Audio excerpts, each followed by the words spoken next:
li nekk Sénégal mooy réew mi ñuy dund wisaan bi fi nekk respect bi fi nekk solidarité bi fi nekk lépp loo xam ne ni lu yellu ci doomu adama ak dundam bu sell la rek ñu ngi koy dund fii kon bu ñu gisee mu wute ak loolu dañu am lu ñu metti te nag li yonente bi wax ubbul watali minal iman bëgg sa réew ci iman la ba kon bëgg suñu réew moo ñu tax a taxaw fii di naqar loolu nekk Sénégal di ñaan yàlla borom bi subhanahu wa taala yàlla na ko teggi waaye nag ndimbal na ca fekk loxol borom te nit looy ñaan yàlla da nga ci war a góorgóorlu moo ñu tax a daje fii waaye nag sant yàlla bu baax a baax a baax ndax li leer ba leer mooy lépp lu doomu adama bëgg ci àdduna te féppee ci njëriñ rek il faut mu ànd ak ay coono wala ay nattu balaa nga ciy jot ak mu jig la Macky Sall am fa place li may jekkal nag pour wax leen ni waxtaan bi waxtaanu espoir Sénégal dina changé mu neex Macky Sall mu naqari mun na am nag mu yéex mais bu soobee yàlla Sénégal dina changé parce que ce que li nga xam ne ñoom dañ koo comprendre mooy que ni le peuple est arrivé à un moment boo xam ni changement dafa war a xew wolof Njaay nee na taal bu yàlla taal sànni cee matt gën nga sew tey tey Ousmane Sonko ak le mouvement bi nga xam ne moom la jeunesse sénégalaise am aujourd'hui taal la boo xam ne yàllaa ko taal may ñaan képp koo xam ne nag yaa ngi bëgg am jàmm nga sànni ci matt bañ a di ko jéem a fay. leen wax ne ñëpp ñoo xam ne nag rey nañu doomu adama Sénégal ñëpp ñoo xam ne toroxal nañu doomu adama Sénégal bëgg naa ngeen xam ne ñu ngi koy rikkoo te lépp lu ngeen fa def bu soobee yàlla di ngeen ko fay du ndax loo xam ne leen koy jéggal wasalaam merci waa Suède. di nuyu ñëpp di ziar ñëpp man ñaari kàddu rek laay sànni Macky Sall doo bokk Ousmane Sonko day bokk Macky Sall doo bokk Ousmane Sonko day bokk Macky xiif nañu sonn nañu Sénégal am ngeen pétrole am ngeen gaz mercure fer marbre uranium zircon lithium phosphate ngeen am oro Sabodala am diggante Guinée Bissau Sénégal acier bu fa nekk kër gu nekk war na am 1 million et quelque par mois te doo liggéey Macky xañ leen loolu lépp tënku ko Macky olof yi ñu ne doy na français yi ne c'est fini suidi si ne de rekke olof yi ne la xolal doy na français yi ne ko banta abanta xolal kasi man ne la jeex na léegi nag ñu wax ne patriote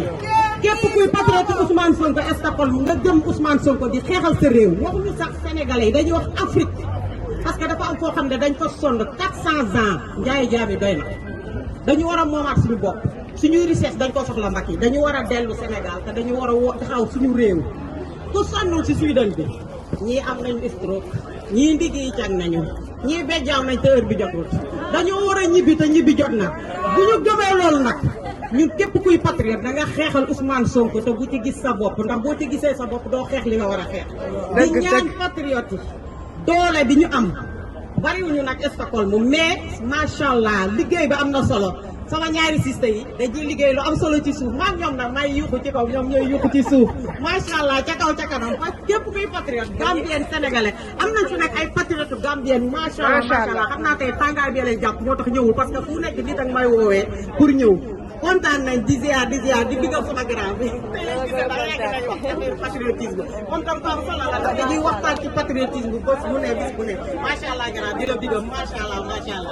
jox leen na mi ak li nga xamante ni moom la ñuy wax ci leen wax ni ñaari perspective rek avant ma tëgal benn bi mooy Macky Sall il est fini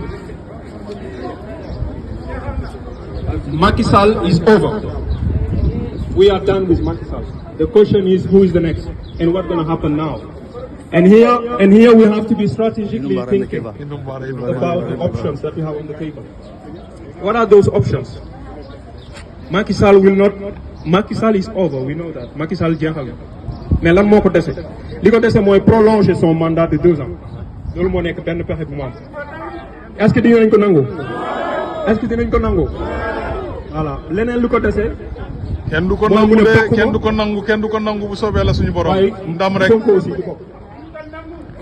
kenn du ko nangu de Sonko day bokk par force.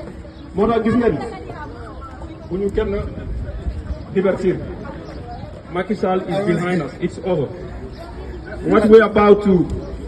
be ready for now is for the next 20-25 years for this new generation, which is us here. Because it's also about generation. And when you talk about generation, it's not only about ne mooy sàrt réew ma dafa ñëw jalgati lépp nekk ci suuf ndax lan moom dafa bëgg a nekk buur moom dafa bëgg a toog nekk buur ci biir réew ma te nag ndeyam nekkul buur baayam nekkul buur ay mbokkam nekkuñu ay buur moom nag mu ñëw ne moom tey dafa war a toog ci biir réew ma di noot doomu aadama yi di rey sunuy doom di rey sunuy jaboot toog ci sunu kaw ay mbokkam ak i famiyam toog ci naataange ñun ñu nekk ci kër gi sunuy doom nekk di sonn loolu nag mooy li nga xamante ne moom la ñuy xeex dina fi jóge ci tey jóge ci nii wala bu jóge ci naa par la force dafa ne fu mu nekk nii képp ku nga xamante ne am na yaakaar ni kii mun na koo daan mu yaakaar ne kii ki nga xamante ne la bu buggee yéeg kooku dina tax moom du toog dina fexe ba jële la fi jële na fi ñeneen ak ñeneen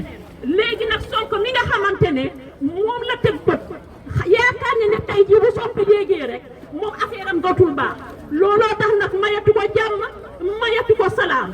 mu ngi nii jël Sonko teg ko ci biir këram kidnappé ko parce que da koo kidnappé loolu la ñuy wax kidnappé tëj buntu këram du génn ay jabaram du ñu génn ay doomam du ñu génn ay jabaram du ñu génn kenn du dem jàngi kenn du dem liggéey te loolu nag tegu ko ci fenn loolu nag pour mu deñ fi ñun ñii taxaw fii ak Sénégal ak adduna bi yëpp man ci sama gis-gisu bopp fa la ñu defee erreur parce que nag nit mënul sàcc 7 milliards ci kaw 7 milliards bi kooku ngeen jël ko di ko fal mu nekk njiitu réew loolu erreur bu mag la ci ñun Sénégalais yi loolu erreur bu mag la dama ne nañu xippi suñu bët yi xippi suñu xel yi jàpp ne bépp doomu aadama bu fa nekk moo xam ministre moo xam député moo xam ñii di ñi nga xamante ne dañuy luxus xaalis képp ku nga xamante ne lekk nga fa alal kenn warul ku la fal pour nga mun a nekk. On a ici suñu benn blogueur am Consent TV mu ngi fi donc ñi nga xam ne ñoo bëgg a def interview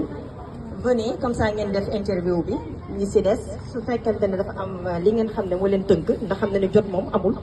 ñu ngi leen di jaajëfal bu baax Maguette Ndiaye la vice-coordinatrice chargée de la communication keroog maa ngi leen di wax ma leen chargée de la massification c'est parce qu'elle massifie tout le temps ku mu gis mu massifier moo tax wax ne loolu mais en fait elle est la chargée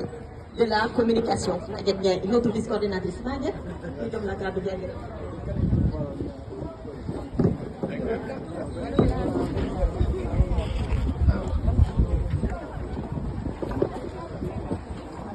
Je ne trouve même pas les mots